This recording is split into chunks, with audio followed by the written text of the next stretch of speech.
So Reggie Claus, how are you enjoying the housing? I like it, especially the British robot.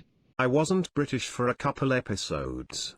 Also, why are you now Scottish? Why you mean it's always been like this? Are those fighting words? Fellas, behave, I need to start the show! Oh, hey everyone, I'm Bluey, and as promised, here's my follow-up video to Power Rangers Battle for the Grid. I won't go into the stuff I already covered in the last video, so check that one out before coming to this one. With all those disclaimers out of the way, let's start by going over all the behind-the-scenes shenanigans. According to some rumors, Battle for the Grid was rushed as an order from Hasbro to release it before Mortal Kombat 11, which I find poor reasoning. When Battle for the Grid launched in April, it received mediocre reviews and didn't receive its complete story mode till August.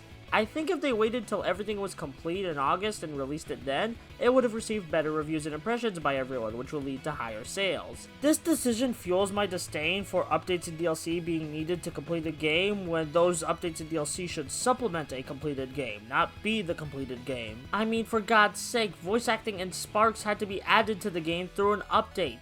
These things should be in the game when it came out. This isn't even a thing exclusive to Battle for the Grid. Street Fighter V, Final Fantasy XIV, Destiny 1, and Assassin's Creed Unity are all big games that had major problems that needed to be fixed with updates and DLC. I really hated that Nway and Hasbro had to follow the way of the AAA publishers for this game.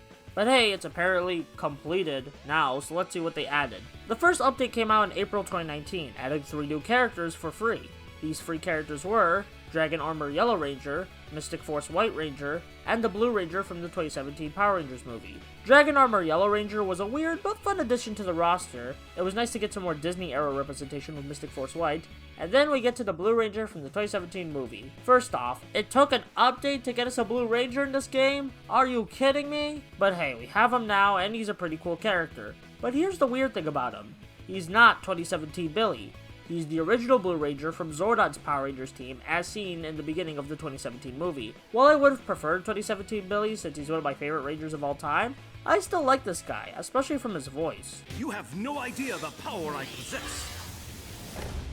So the new characters are pretty fun choices. Then there's the fact that out of the 12 characters, 8 of them are related to Mighty Morphin Power Rangers. Some of them might be alternate versions of them from the comic book or the 2017 movie, but I still don't like that. An ideal Power Rangers fighting game would have various characters from multiple series of the show, with each series only getting 1, maybe 2 characters to represent it.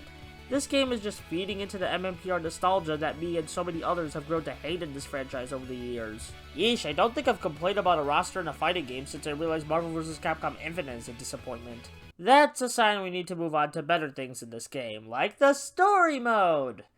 The story mode in this game stinks. The story mode of Battle for the Grid serves as an adaptation of the Shattered Grid comic books, where Lord Draken executes his plan to take over the Morphin Grid. The developers even got the writer of those comic books, Kyle Higgins, to write story mode and voice direct the cast. Now, I like Kyle Higgins, and I hold no ill will towards him, but this story mode needed more context, as without it, there's a lot of plot holes, especially in Act 3 of the story mode. The voice acting is hit and miss. Austin St. John sounds like he didn't even try, while Jason David Frank gives it his all as both Lord Draken and Tommy. Battle for the Grid story mode unfortunately suffers from the usual fighting game tropes of fighting a bunch of mindless drones, which makes the story mode feel really repetitive and boring. I wanted to switch to another game when playing this, but I had to complete it for the review. Battle for the Grid story mode does give you something else to do, but the bad writing, hit and miss of voice acting, and repetitive enemies make this a piss-poor mode that doesn't increase the game's value in my eyes. During the mediocre story mode updates that released in 2 parts, which made everyone confused at the end of Part 1's ending until Part 2 released, we got our 3 DLC characters that you had to pay $15 for.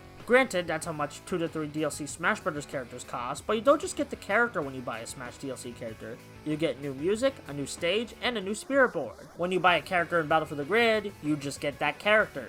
That's it. No extras. The DLC pass should have been $10 instead of $15 with how little content you get.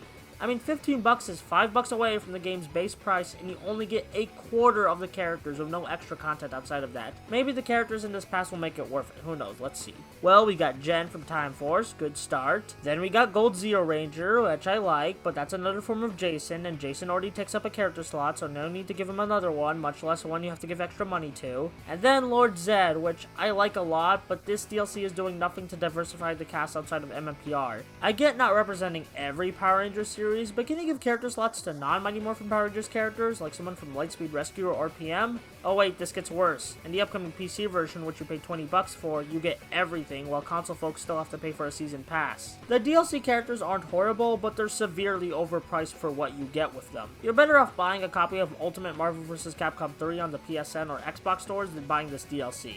To conclude, did these updates help the game overall? Well, as you've seen from my constant complaining, it didn't do much to convince me to spread the word of this game's greatness. The core fighting mechanics are fun, but the story mode is lackluster and characters are really disappointing. I can only recommend it to a group of hardcore Power Rangers fans who want to play a game together, but for the casual fighting game fans, or even other Power Rangers fans, there's better options out there for fighting games. I've got no jokes to end this video, so Reggie Claus, words of wisdom. Play Pokemon.